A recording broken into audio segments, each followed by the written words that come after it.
वाशिम जिल्ह्यामध्ये डिझेलसाठी शेतकऱ्यांनी बऱ्याच मोठ्या रांगा लावल्या होत्या। रात्री उशिरापर्यंत डिझेलसाठी शेतकरी रांगेत उभे होते।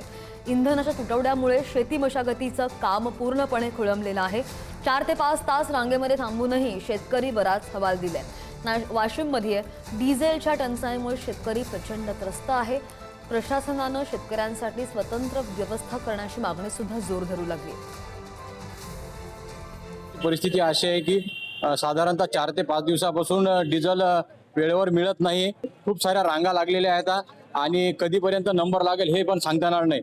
तर प्रशासनाला आमची हीच विनंती आहे की शेतकऱ्यासाठी व व्यावसायिकसाठी डिझेलची पूर्तता करावी आणि सर्वांना डिझेल लवकरात लवकर उपलब्ध करून द्यावे। आणि डिझेल जर उपलब्ध नाही झालं तर लोकांनी जे वाहनं घेतलेले आहेत त्याचे EMI वगैरे कसे भरायचे आणि वाहनं कसे चालवायचे याचा फार मोठा प्रश्न निर्माण झालेला आहे। अशीच परिस्थिती निर्माण झाली तर प्रत्येक शेतकऱ्यावर आत्महत्याची परिस्थिती निर्माण होत आहे। तरी प्रशासनाला पुन्हा एकदा आम्ही असं सांगतो की डिझेलाची पूर्णता करावी।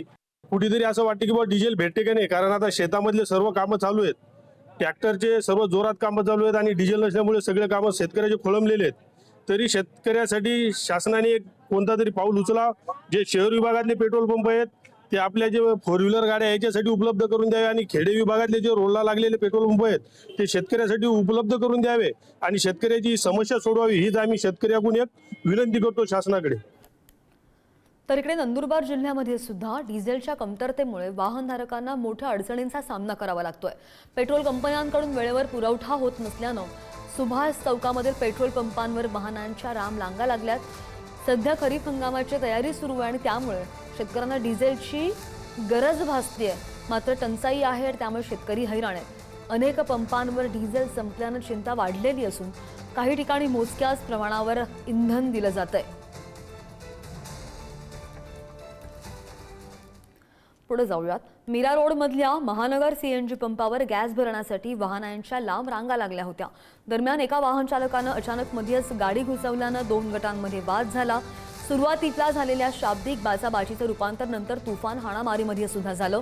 या हाणामारीमध्ये काही जण जखमी झालेत। घटनेनंतर दोन्ही गटांनी मीरा रोड पोलीस ठाण्यामध्ये धावही घेतली।